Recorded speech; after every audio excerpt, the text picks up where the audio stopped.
بسم اللہ الحمدللہ والصلاة والسلام علی رسول اللہ۔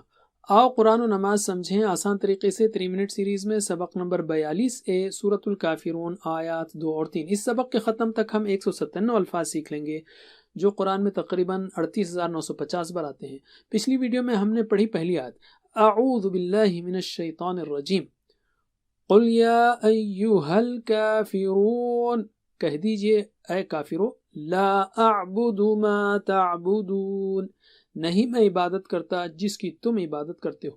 اب تک ہم نے جو سیکھی گرامر، اس کے استعمال کے لیے سورت بہترین مثال ہے۔ اس صورت میں ہم نیچے دیے گئے الفاظ پائیں گے، انا، انتم، لی، لکم، عبدتم، اعبدو، تعبدون اور کافرون، عابد، عابدون۔ ماشاء اللہ۔ تو چلیے لیتے ہیں لفظ بلفظ ترجمہ۔ لا اعبدو، نہیں میں عبادت کرتا۔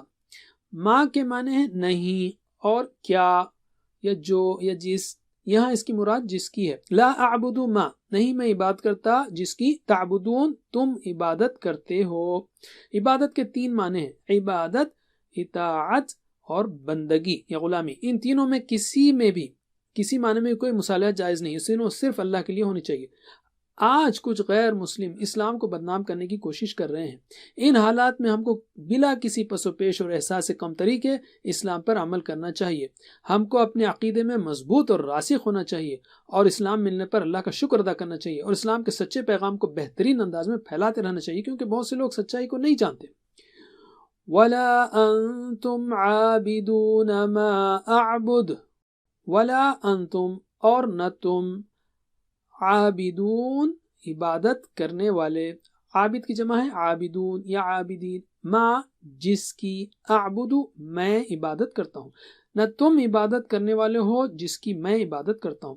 وہ عبادت جس میں شرک کی ملاوٹ ہو وہ کوئی عبادت ہی نہیں ہے۔ ایسے لوگ اللہ کے سچے عبادت گزار نہیں ہیں۔ اللہ نے اسلام کے پیغام کو دنیا کے ہر حصے میں ہر قوم کے لیے بھیجا کہ ایک ہی معبود کی اطاعت اور عبادت کی جائے، مگر لوگوں نے اصل پیغام کو چھوڑ دیا۔ تو ہمیں اسلام کو بہترین انداز میں حکمت کے ساتھ پیش کرنے کی پوری کوشش کرتے رہنی چاہیے۔ آج کے لیے بس اتنا ہی۔ جزاکم اللہ خیر، والسلام علیکم ورحمۃ اللہ وبرکاتہ۔ Please visit understandquran.com for our courses on Read Al-Quran, Learn Tajweed and Understand Al-Quran, and for one-to-one learning. جزاکم اللہ خیر، والسلام علیکم۔